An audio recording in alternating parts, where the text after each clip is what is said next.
आपल्या विविध मागण्यांसाठी निघालेलं जे आहे लॉंग मार्च हे नाशिकच्या जिल्हाधिकारी कार्यालयावरती दाखल झालेलं आहे। आपण बघू शकतो की मोठ्या प्रमाणात जे आदिवासी भागातील जे आहेत नागरिक असतील किंवा शेतकरी असतील हे या लॉंग मार्चमध्ये सहभागी झालेले आहेत। खरं तर नाशिकच्या सुरगाणा परिसरातून हा लॉंग मार्च निघालेला होता आणि काल हा लाल वादळ जो आहे तो नाशिकच्या जिल्हाधिकारी कार्यालयावरती हे दाखल झालेला आहे आणि प्रामुख्याने वन हक्क जमीन या संदर्भात जो कायदा आहे त्या कायद्याचं जे अंमलबजावणी करावं आणि त्याच पद्धतीने कांद्याला जो आहे हमीभाव जाहीर करावं, कांद्याची निर्यात मागे घ्यावी, असे वेगवेगळे मागण्या आहेत। आणि खरं तर हे मागण्या घेऊन हे सगळे लोक या लॉंग मार्चच्या माध्यमातून हे नाशिकच्या जिल्हाधिकारी कार्यालयावरती दाखल झालेले आहेत। संपूर्णपणे हा रस्ता सुद्धा बंद करण्यात आलेला आहे। खरं तर याच रस्त्यावरती नाशिकच्या जिल्हाधिकारी कार्यालय समोरील हा रस्ता आहे, या संपूर्ण रस्त्यावरती ठिय्या या सगळ्या लोकांनी मांडलेला आहे आणि जोपर्यंत आपल्या मागण्या हे पूर्ण होत नाहीत खरं तर तोपर्यंत आम्ही आमचं आंदोलन अशाच पद्धतीने चालू ठेवू अशी भूमिका या सगळ्या आंदोलकांनी घेतलेली आहे। आणि या संदर्भात आज मुंबईत सुद्धा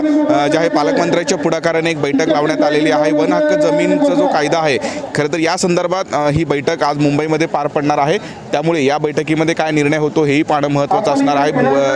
मोठ्या प्रमाणात नाशिकच्या आदिवासी भागातील हे नागरिक शेतकरी आहेत, हे सगळे आपल्या विविध मागण्या घेऊन हे नाशिकच्या जिल्हाधिकारी कार्यालयावरती दाखल झालेले आहेत आणि आजच्या मुंबईच्या बैठकीमध्ये विशेष करून काय निर्णय होतो आणि या सगळ्या आंदोलनाच्या संदर्भात जी तोडगा निघतो का हे आपल्याला बघणं महत्त्वाचं असणार आहे। किरण गोटूर, जय महाराष्ट्र न्यूज, नाशिक।